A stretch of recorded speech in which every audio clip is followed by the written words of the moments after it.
Bismillah Rahman Rahim. Assalamu alaikum, my dear students. This session focuses on sociolinguistic constraints on language contact. I hope and expect by the end of this session, you would be able to understand what are sociolinguistic constraints and how do they operate on language contact. Well, at the outset of the session, it would be a good idea to introduce three concepts or to raise three questions. The first one is, what is language contact? The second is, how does it happen? And the third, what are the consequences of language contact? So to start with the idea of language contact, I would say no language takes birth or lives or dies even in isolation, as are the people who are the users of these languages. You know, in the world, there are different speech communities. Within these communities, people use different languages, and these languages come across other languages. They are, in link with, they connect with other languages in the world. How does this happen? It can happen in certain ways. For example, people from one area travel to another area. People migrate to a certain area and get themselves settled there. And then this example that I would give is of social media interaction. Languages can come in contact through interaction on social media, where just a click away, there can be a person who uses a completely different linguistic repertoire. Now, what are the consequences of language contact? When within a larger community, where there are smaller speech communities, where people use different languages, when they come in contact, the natural result is some languages are stronger, some are weaker, some have more speakers, some have less number of speakers. So a language that comes in contact with the other language gets affected by the other language and in turn influences the other language. Thus, if there are two languages, for example, that are in contact, this is a general observation that languages would come in contact and would influence each other. This influence can be of multiple types. This can be, for example, in terms of the vocabulary, in terms of semantics, syntax, that is the structure. It can be orthographic, that is the spellings, for example, of a language. So there can be multiple ways how one language can affect the other. And one of the consequences can be that if language B is stronger or is used by more people, for example, it would influence language A in the sense that people would gradually shift towards language B and would desert using language A. Technically speaking, language contact occurs when speakers of two or more languages or varieties interact and influence each other. Now here, important word is varieties. I have already talked about two or more languages, but there is a possibility that there are more than one varieties.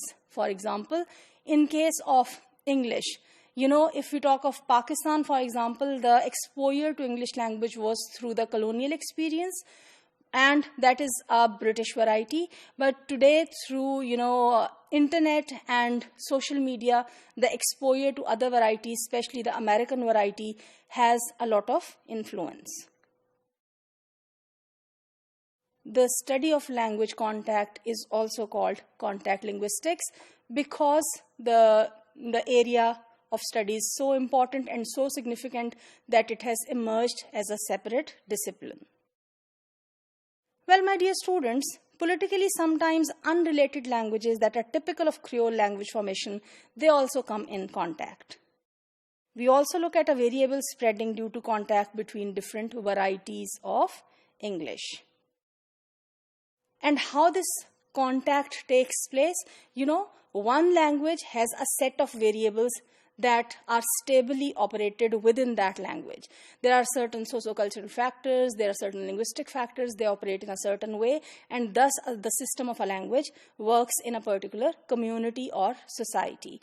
But when a new variant is introduced into that, this is what we call language contact, and this is how the process of change takes place. Now this raises a very important question. Is variation free or structured?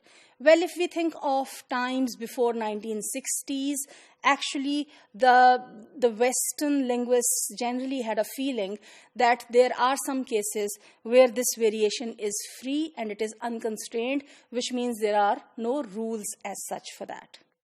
However, this is not believed so.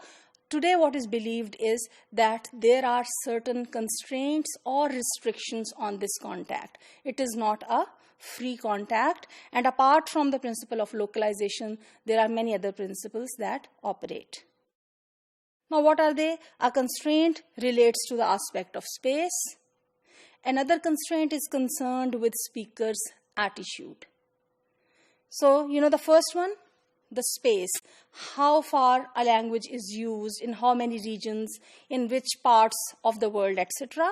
The second constraint is about the attitude of the speakers. How do people think about a particular language? How do the users of that language think about that language? And how do the users of other languages think about this particular language? This also has an impact on the contact.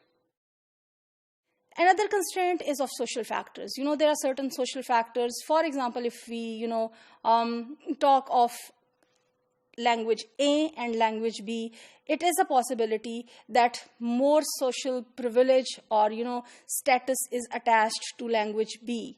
So, in that case, when, A and B would contact, B would influence A more as compared to the impact of A on B. Another important factor is of social rigidity in which an innovation is being introduced. It is a possibility that when language X and Y have a contact, one of these languages or both of these are linguistically rigid. So, the possibilities of contact then would be different and there would be more constraints in that case. Language contact occurs in a variety of phenomena, including language convergence, borrowing, and relaxification. So, this contact results in different kinds of phenomenon. For example, code switching would occur, code mixing would occur, borrowing would take place. Today in Pakistan, through the contact of, English and Urdu, we can see a lot of words of English have become a part of Urdu vocabulary. The most common products of the language contact process are pidgins, creoles, code switching, and as I already have talked about, code mixed languages.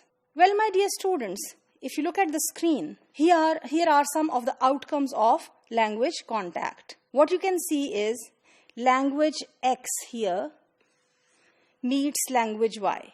There can be different outcomes. One of the outcomes can be code switching.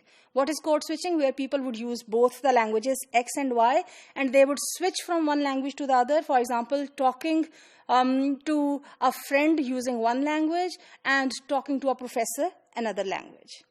The other possibility is of pidgin. If in the case of the contact of language X and Y, the languages are not inter-understandable. The people of language X do not understand language Y and the people who use Y do not understand X. In this case, a new variety would be created that would be a mixed variety of X and Y. And there is also a possibility that when X and Y are in contact, a lingua franca is used, that is language Z, that is used for communication purposes. So, there are different possibilities of, consequences of language contact. I hope this enables you to understand that language contact is not a free phenomenon. It has its own constraints, though it seems that it happens automatically, but it has its own systems and different principles are operating in it.